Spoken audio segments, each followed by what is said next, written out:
Bueno, yo quiero compartir hoy un pasaje de la palabra del Señor que realmente, sin ponerme de acuerdo con el hermano Miguel, casi siempre nos comunicamos en este asunto del mensaje, pero a otras veces no, y en esta oportunidad no lo hicimos. Pero como que el Señor guió todas las cosas porque la lectura de la palabra de Dios acerca de la visita de los magos y esto que han estado poniendo aquí en toda la presentación, pues tiene que ver precisamente con el mensaje de hoy. He titulado este mensaje El camino de los magos, el camino de los magos. Y aparece por supuesto en el pasaje que acabamos de leer ahí en Mateo capítulo 2, versículos del 1 en adelante, después lo vamos a estar viendo durante el mensaje. Dice, cuando Jesús nació en Belén de Judea, en días del rey Herodes, vinieron del oriente a Jerusalén unos magos, diciendo, ¿dónde está el rey de los judíos que ha nacido? Porque su estrella hemos visto en el oriente y venimos a adorarle. Vamos a orar. Padre, te alabamos y te adoramos en esta hora. Te pedimos, oh Señor, que tú nos ayudes para servirte. Que tu Padre Celestial nos uses en esta hora para tu gloria. Tú sabes, aquí tu iglesia, cada persona ha venido aquí en esta noche para escuchar tu voz y no la mía. Y yo te ruego que tú me ayudes y me uses para que el poder de tu Espíritu Santo sea quien obre en la mente, en el oído, en el corazón de cada uno de los que estamos aquí, y que salgamos aquí gozosos de haber escuchado tu voz y haberte adorado y haber estado en tu presencia. Te pedimos que me ayudes una vez más, te lo suplico humildemente en el nombre de Cristo Jesús. Amén. Qué interesante, fíjese que cuando Cristo nació allí en Belén de Judea, tuvo dos visitas que la Biblia menciona. Puede haber tenido más, no lo sabemos, pero por lo menos que la Biblia menciona, tuvo dos visitas. Primero los pastores, y conocemos esa linda historia de los pastores. Hombres que olían mal, cuidaban ovejas, y el que cuida ovejas huele a oveja, ¿verdad? Huele a oveja. Estos animales tienen un olor característico. Eran personas menospreciadas, a pesar de que las ovejas tenían y todavía tienen un valor económico fuerte, pero a pesar de que quizás ellos podían tener cierta capacidad financiera porque la cría de ovejas producía dinero, pero eran personas menospreciadas por el trabajo que hacían, menospreciadas por la manera en que vivían. Eran personas que no tenían mucho reconocimiento en la sociedad de aquellos tiempos. Y no cabe duda que eso tenía un significado, el significado de que Cristo vino para atender a todas las personas, de los más humildes hasta los mayores. La otra visita que tuvo Jesús allí en Belén fue la visita de los magos, Yo creo que esto representaba la otra esfera más alta de la sociedad, ¿Quiénes eran los magos? Se ha dicho muchísimo, realmente la Biblia narra poco, ahí dice poco acerca de los magos. Hoy en día se dicen que eran 3 magos, la Biblia no dice que eran 3 magos, la Biblia no dice cuántos magos eran. Lo que la Biblia dice es que ofrecieron un presente, oro, incienso y mirra. A lo mejor uno trajo los 3, o a lo mejor 5 trajeron los 3. Algunos, en la tradición, algunos dicen que podían haber sido como 12, o unos dicen que menos, y cada uno le pone allí. En los siglos que han pasado en la historia de la iglesia cristiana, la historia de los magos ha tenido cosas que se le ha ido poniendo.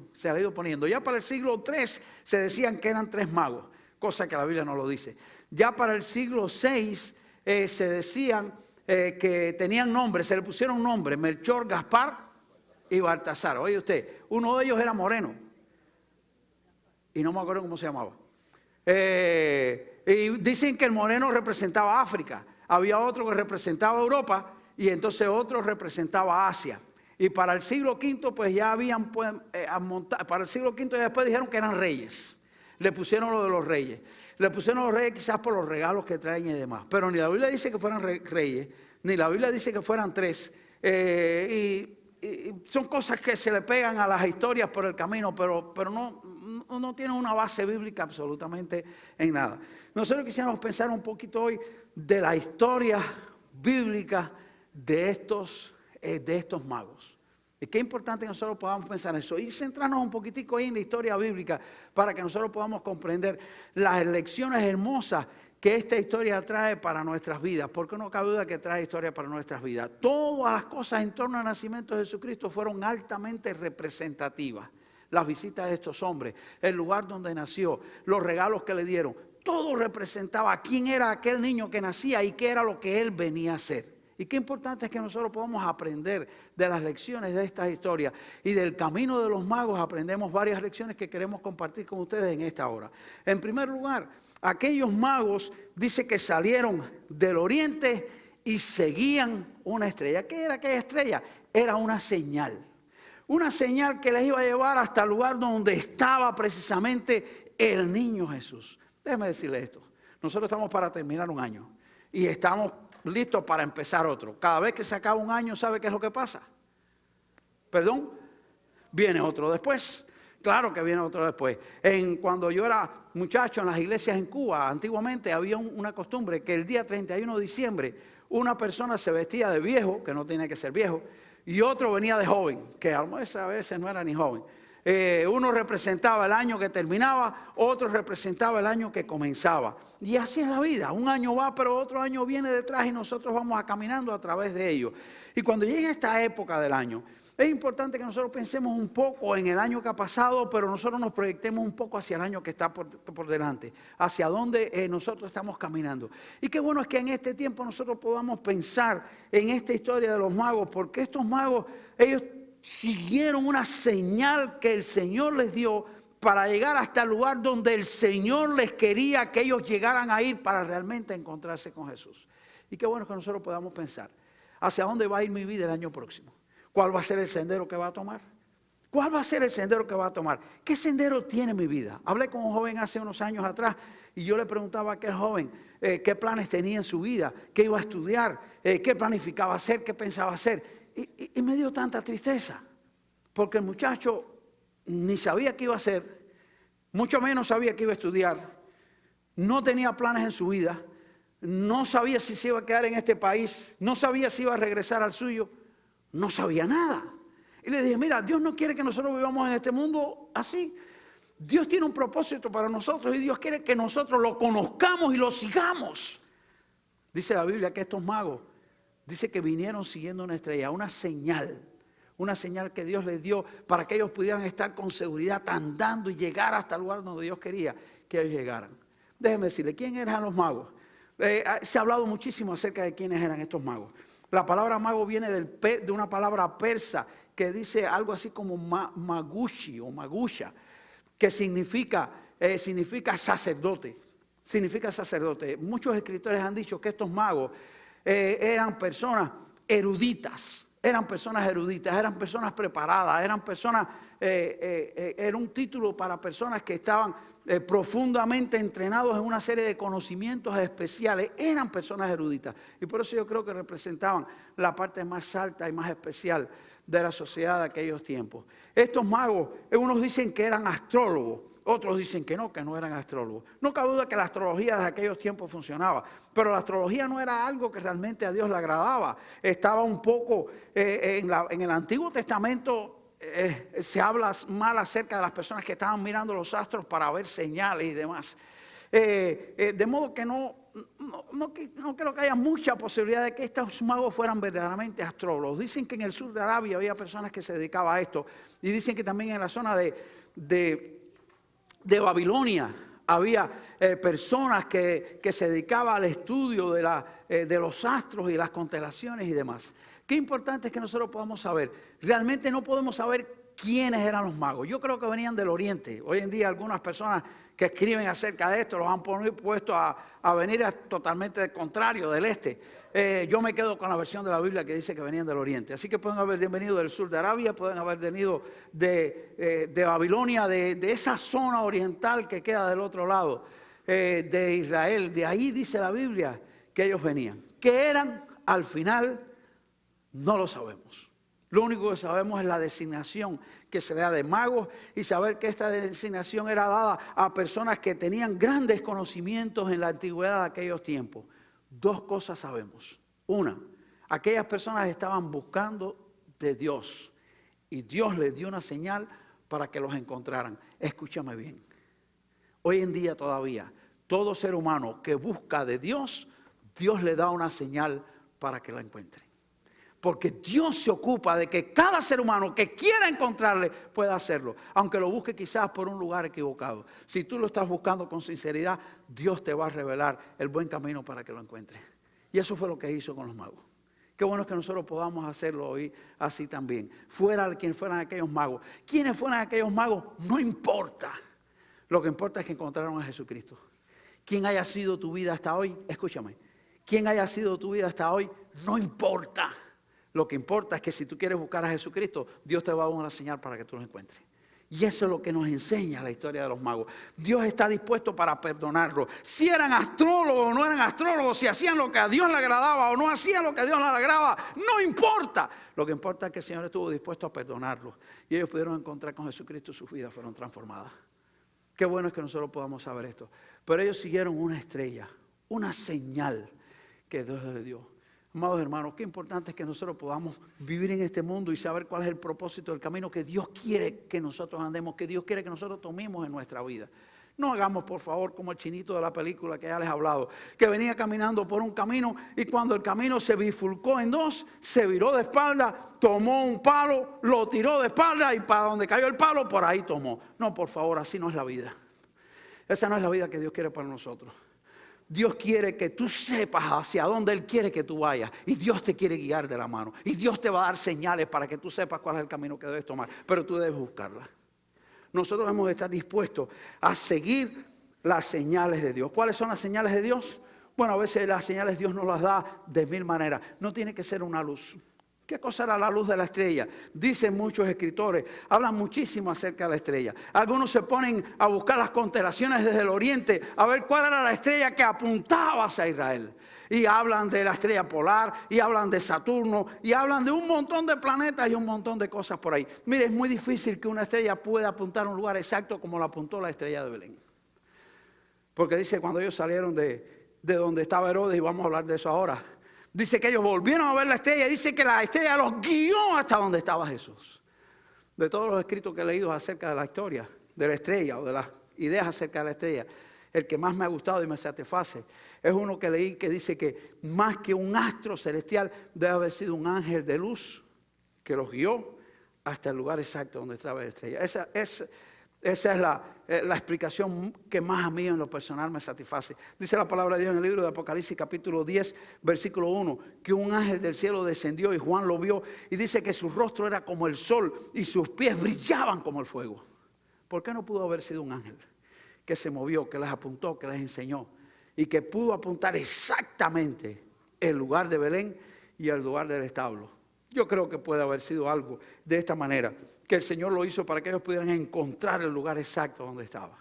Hoy Dios no tiene que mostrarte ni una luz, ni una voz, ni cosa extraordinaria para guiar tu vida. Lo importante es que tú quieras buscar el camino del Señor y que tú estés dispuesto a seguir las señales que Él te da. Las puertas que te cierra, las puertas que te abre y el camino que indica que nosotros debemos de tomar. Y sobre todas las cosas, el camino que nos indica la palabra del Señor. Así que qué importante es que nosotros podamos saber esto y que nosotros podamos pensar que Dios tiene un propósito para nuestras vidas y que si nosotros queremos encontrar al Señor, Él nos va a guiar, Él nos va a dar una señal, como se le dio a los magos. La segunda cosa que yo encuentro en esta historia extraordinaria del camino de los magos, que nos da una lección a nuestras vidas, es que en algún momento del camino los magos dejaron la señal de la estrella y comenzaron a pensar en la señal de la lógica del ser humano. Fíjese que lo dice ahí bien claro la Biblia. Dice ahí la palabra de Dios en el libro de Mateo, capítulo 2, estos versículos que hemos leído. Dice, cuando Jesús nació en Belén de Judea, en días del rey Herodes, vinieron del oriente a Jerusalén unos magos diciendo, ¿dónde está el rey de los judíos que ha nacido? Porque su estrella hemos visto en el oriente y venimos a adorarlo. Ellos sabían quién buscaban y sabían lo que venían a hacer. Dice, oyéndolo el rey Herodes se turbó y toda Jerusalén con él. Imagínense, este era Herodes el Grande. ¿A dónde fueron a parar?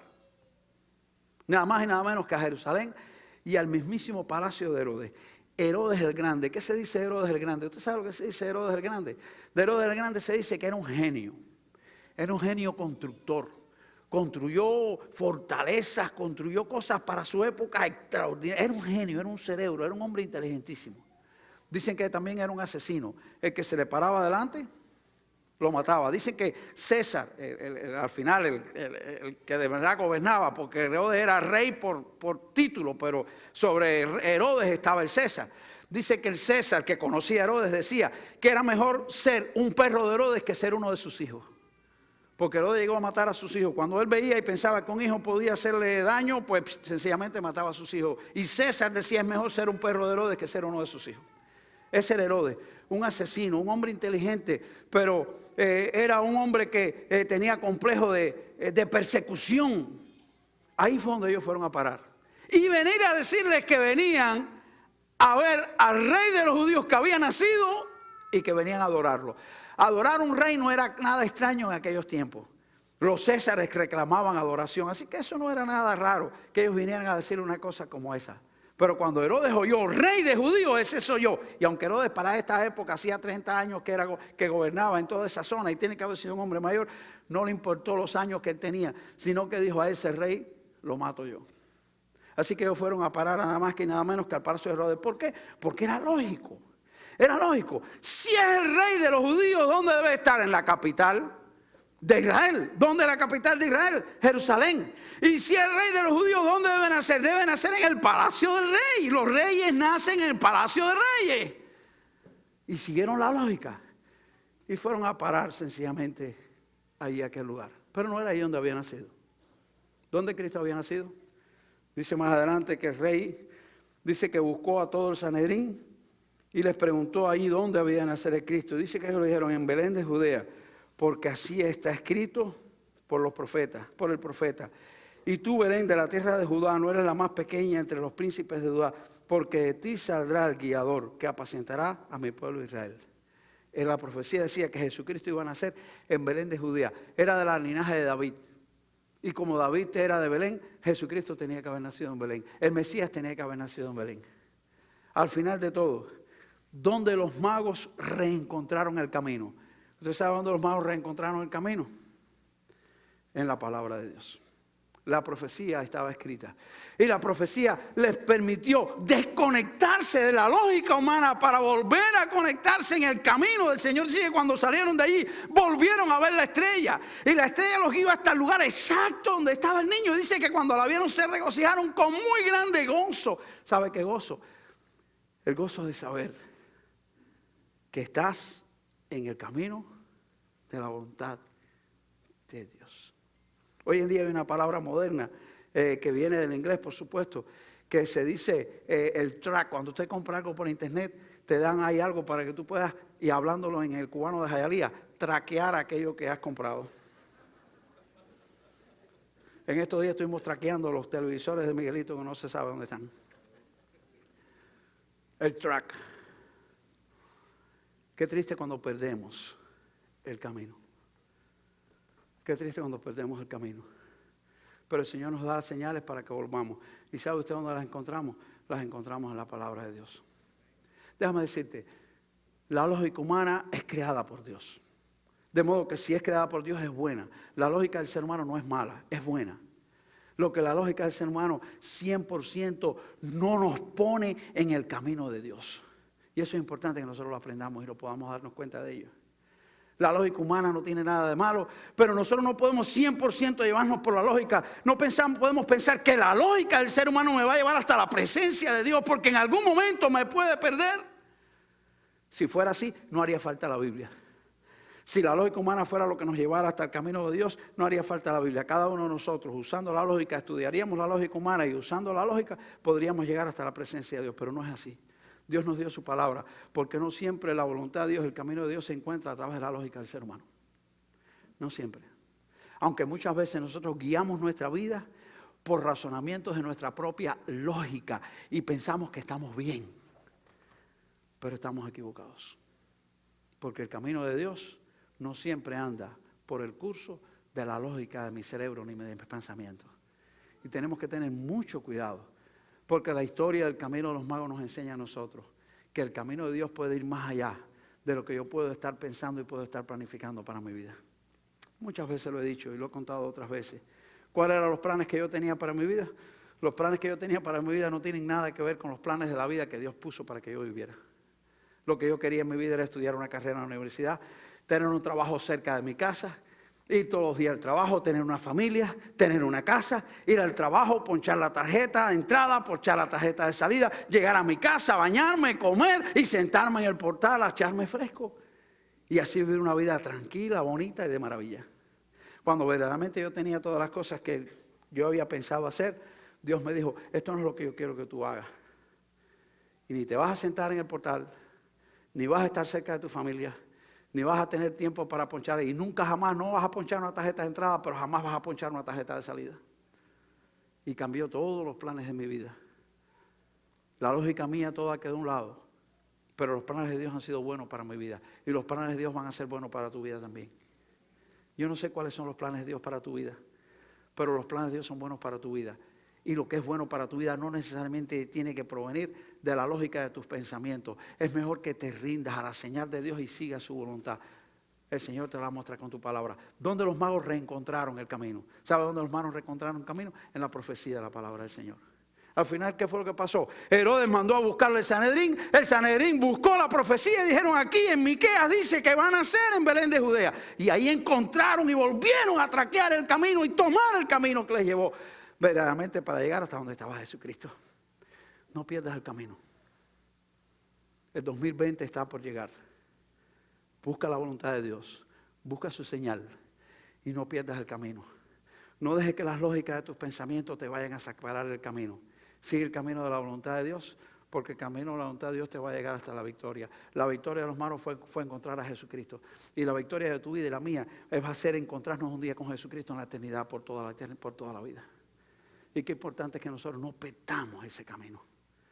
No siempre la lógica humana no siempre nos va a llevar por el sendero que nosotros necesitamos verdaderamente para encontrar la voluntad de Dios.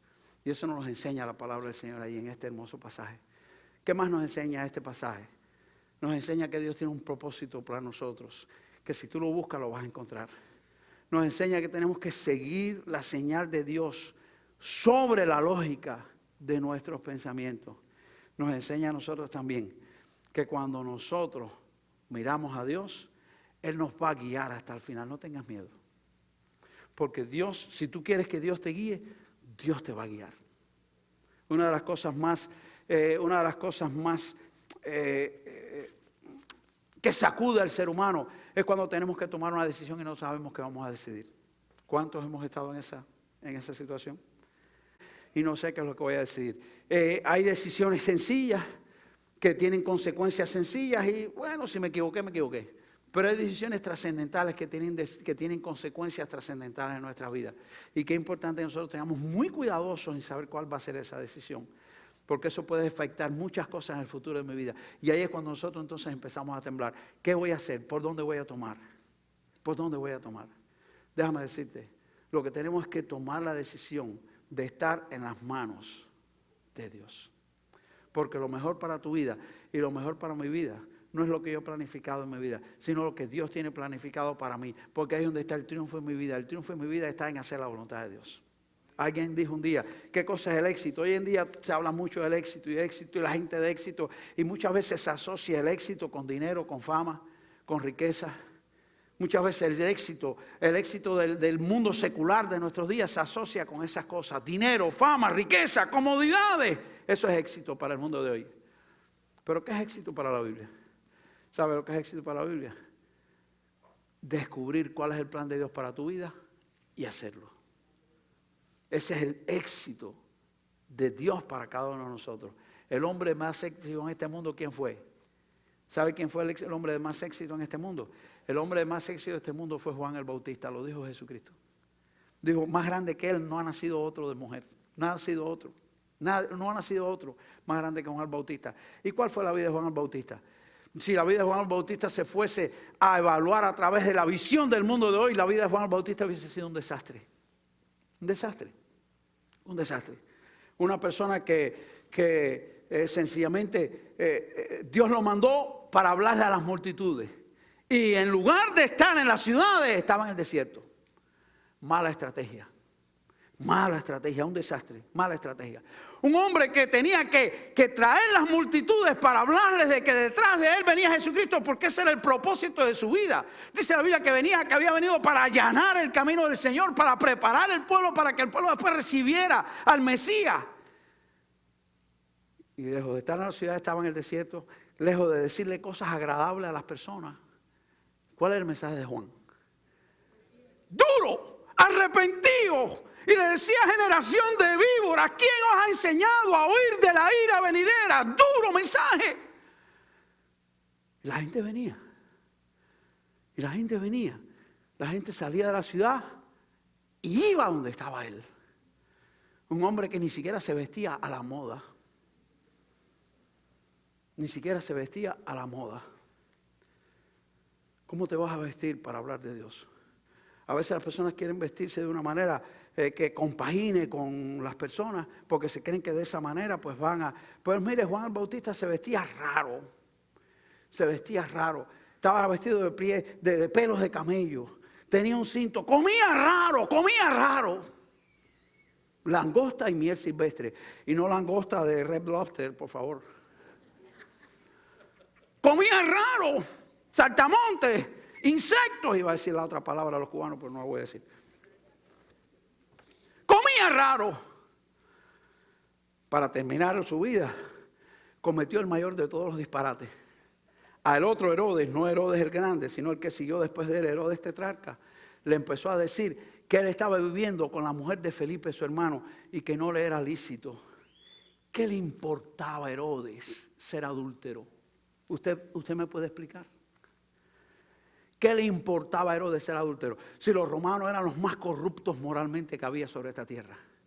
Los romanos vivían en completa corrupción. ¿Qué le importaba a Herodes ser adúltero? ¿Qué tenía Juan que venir a decirle a Herodes? Que no era lícito vivir con la mujer de su hermano. ¿Qué tenía Juan que meterse en esto? Para terminar como terminó. Preso y decapitado. Pero dice la Biblia que Jesucristo dijo que en este mundo nadie había vivido y había sido mayor que Juan el Bautista. Nadie había tenido un éxito más grande sobre esta tierra que Juan el Bautista. Porque vino a hacer lo que Dios le dijo, hizo lo que Dios le dijo y lo hizo hasta el final. Ese es el éxito de una persona que camina con Dios. Y qué bueno es que tú estés dispuesto a tener éxito en este mundo, pero no el éxito del mundo, el éxito de Dios. Porque la grandeza que Dios tiene para tu vida no es la que vas a alcanzar en este mundo. La grandeza que Dios tiene para tu vida es la que vas a tener por toda una eternidad. Cuando hayas cumplido en esta tierra el propósito que Dios tiene para contigo. Así que eso nos enseña a nosotros el camino de los magos. Nos enseña que si buscamos de Dios, Dios nos va a dar una señal y nos va a llevar hasta Él. Nos enseña que no podemos usar 100% la lógica humana, aunque la lógica humana es buena. Porque la lógica humana 100% no nos enfoca y nos va a llevar por el camino de Dios, sino su palabra y las señales que Él nos da. Y nos enseña a nosotros que si nosotros queremos llegar al final con bien, nosotros tenemos que seguir el plan de la voluntad de Dios. Ahí viene 2020. Y un día llegará diciembre del 2020. Yo no sé si yo estaré aquí. Si no estoy aquí, estaré en el cielo. Y si no Cristo vino, entonces tampoco nosotros vamos a estar aquí. No lo sabemos, pero si estoy aquí, si Dios me permite volver a estar aquí, podré volver a decir lo mismo. Para el próximo año lo mejor que podemos hacer es seguir el camino de la voluntad de Dios. Y en último lugar, ¿qué es lo que nos enseña este pasaje? Este pasaje nos enseña a nosotros también que cuando nosotros estamos haciendo la voluntad de Dios, Satanás, que es el enemigo de nuestras almas, se revuelve y el opositor hace todo lo que puede para hacer y destruir la obra del Señor, pero jamás podrá lograrlo. ¿Cómo lo dice este pasaje? Lo dice los versículos del 13 al 23, pasaje que muchas veces no se lee. Nos encanta leer el pasaje de los magos y lo dejamos allí cuando los magos vienen, encuentran la estrella, se regocijan, entran y le ofrecen oro, incienso y mirra. Y qué lindo ese pasaje. Y ahí está el nacimiento y los reyes tan bonitos y qué lindo todo eso. Pero ¿qué vino después? A veces no hablamos de eso. ¿Qué pasó después? Dice que un ángel les dijo a los magos: no vuelvan a Herodes. No vuelvan a Herodes, vayan por otro camino. Y ellos volvieron por otro camino. Por eso yo digo, todo el que se encuentra con Jesucristo cambia su camino. Te encuentras con Cristo personalmente, vas a cambiar tu camino.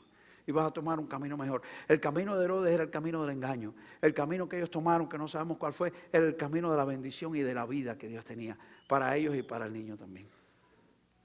Qué bueno es a veces cambiar de camino. No seguir igual. Ellos cambiaron de camino. Pero dice la Biblia que cuando Herodes se sintió burlado por los magos, ¿qué hizo?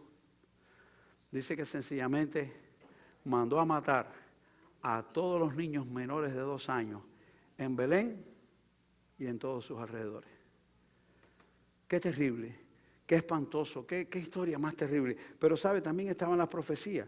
Lo dice ahí la palabra del Señor.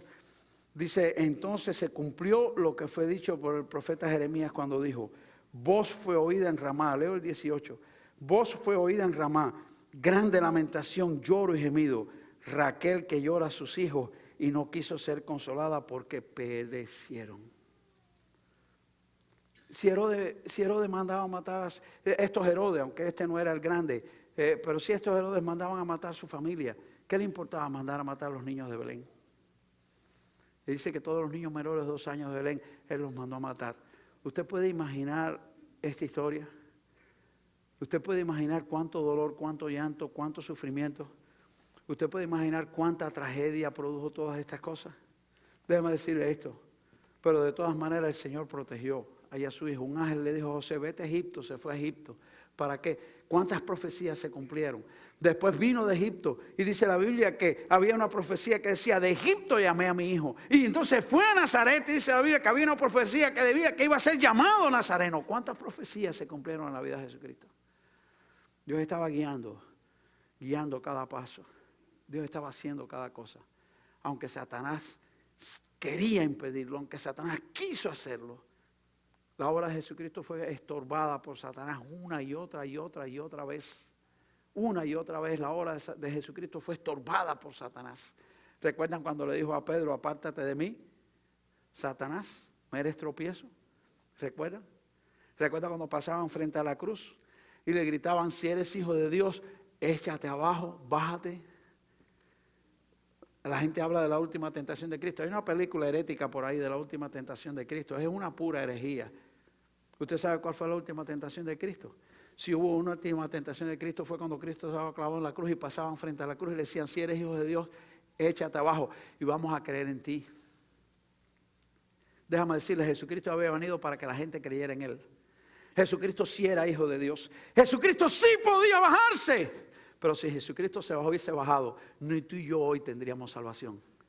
Porque Jesucristo tenía que seguir en la cruz hasta la muerte. Ese era el plan de Dios. Y con su muerte y con el derramamiento de su sangre, pagar tus pecados y pagar los míos. Gloria a Dios que Jesucristo no se bajó de la cruz. Y cumplió el propósito y el plan de Dios. Satanás siempre quiere estorbar el plan de Dios. Siempre lo quiere hacer. Siempre lo quiere hacer. Déjame decirte, toda iglesia que quiera cumplir el plan de Dios va a tener que enfrentar estorbos. Va a tener que enfrentar estorbos. Nosotros los cristianos, cuando nos rendimos al Señor, tenemos que enfrentar estorbos. Tenemos que enfrentar estorbos. Lucha satánica, y Pablo lo decía, vuestra lucha no es contra sangre y carne, sino contra huestes espirituales de maldad que operan en las regiones celestes. Un familiar mío un día me dijo, ven acá hijo, eso de los demonios y el diablo, y eso, todo eso es mentira, ¿verdad? Y yo le dije, desgraciadamente no. Me dijo, no me digas eso. Yo pensaba que me ibas a decir que era mentira. Le dije, no, en ese mundo hay muchos mentirosos. Pero Satanás es una realidad, los demonios son una realidad. Y nuestra lucha contra ellos son una realidad también. Son una realidad. Dice la Biblia que cuando Jesucristo mandó a los 12 apóstoles de 2 en 2, y ellos salieron a predicar, dice que cuando ellos regresaron y venían contentos contando las cosas que habían hecho en nombre del Señor, Jesucristo les dijo, yo veía a Satanás caer del cielo como un rayo.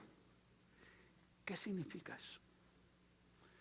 Eso significa que cuando el pueblo de Dios obedece a Dios, Satanás se enfurece como un rayo. ¿Ha visto usted iglesias con problemas? ¿Ha visto usted iglesias con problemas? Son iglesias que sirven a Dios.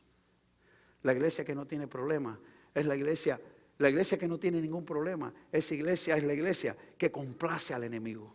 Y como complace al enemigo, el enemigo no lucha contra ella. Pero toda iglesia que obedece al Señor tendrá problemas dentro de ella. A veces las personas salen de una iglesia y dicen, me cansé de los problemas de Coral Park. No aguanto un problema, estoy harto de los problemas de Coral Park. Y yo le digo, pues haces bien, cámbiate de iglesia para que cambies de problema. Porque en cada iglesia que obedece a Jesucristo, llámese como se llame, habrá problemas. Porque hay un enemigo que luchará contra ella y ese es Satanás. La buena noticia es que al final Jesucristo vence y vencerá. Qué importante es que nosotros podamos saber eso. ¿Qué pasó después? Cristo salió de Belén y la profecía se cumplió una y otra vez. Porque cuando nosotros estamos en el camino del Señor, nosotros vamos a llegar al final con problemas, pero vamos a triunfar. Porque Jesucristo es Rey de Reyes y Señor de Señores. Y Satanás jamás podrá triunfar en esta tierra. Si estás en las manos del Señor, es posible que tú y yo tengamos que enfrentar dificultades. Pero qué bueno es que puedas saber que si estás en el camino de la voluntad de Dios, al final únicamente te tiene que esperar el triunfo. No hay otra opción.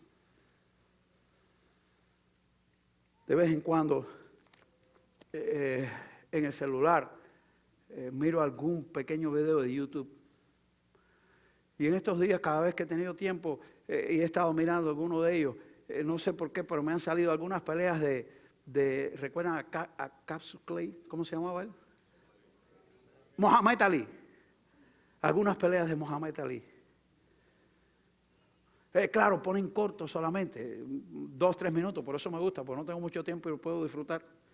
2-3 minutos, 4 minutos. No he visto una más de 7 minutos.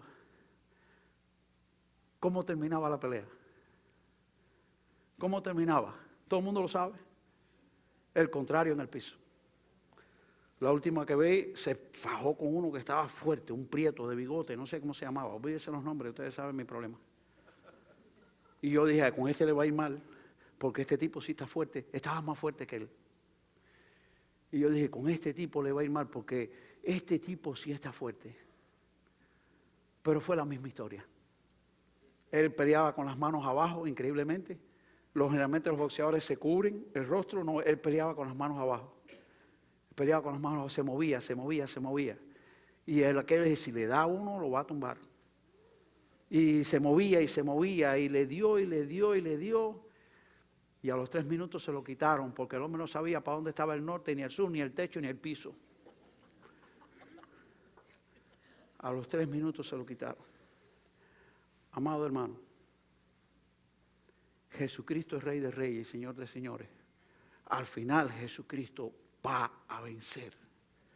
Y si tú estás en el camino del Señor, tu victoria estará segura. Esta semana es Navidad. Y estamos aquí para recordar que Jesucristo nació. Nació para tener la victoria más rara que se ha tenido sobre esta tierra. Nació para vencer muriendo en una cruz. Pero al tercer día resucitó. Y si venció la muerte, ¿qué no vencerá? Si Cristo venció la muerte, nosotros la venceremos también. Y un día vamos a resucitar para estar eternamente con nuestro Señor. Dice el libro de Apocalipsis que acabamos de leer, en un pasaje hablando acerca del profeta falso y hablando acerca del anticristo. Y dice que se le dio poder para luchar contra los santos y vencerlo. Y cada vez que yo leo eso, digo, Señor, ¿cómo es que tú le das poder al enemigo para que nos gane? El poder es tuyo. ¿Cómo es que tú le das el poder al enemigo para que gane a tus hijos? La respuesta es una y sencilla. La victoria tuya y la mía más grande no es lo que hagamos ni tengamos en esta tierra. Es lo que el Señor tiene para nosotros en los cielos. De modo que aquella victoria del enemigo era solamente temporal. Porque la victoria final es la que Jesucristo compró para ti y para mí en el reino de los cielos. Eso es lo que el Señor tiene para nosotros. Esa va a ser la verdadera historia, que por toda la eternidad vamos a estar cantando y alabando al Señor en el cielo, donde el tiempo no será más. Cuando leía el pasaje del juicio final, dice que se pondrá un trono blanco y ahí estará Dios juzgando a las naciones. ¿Cuántos seres humanos haya pasado por este mundo? Todos van a estar allí de pie delante de Dios. Y alguien un día me dijo, ¿y qué tiempo va a durar ese juicio? Y yo le dije, perdóname, el tiempo no existirá más. Porque cuando estemos allí, estaremos en la eternidad.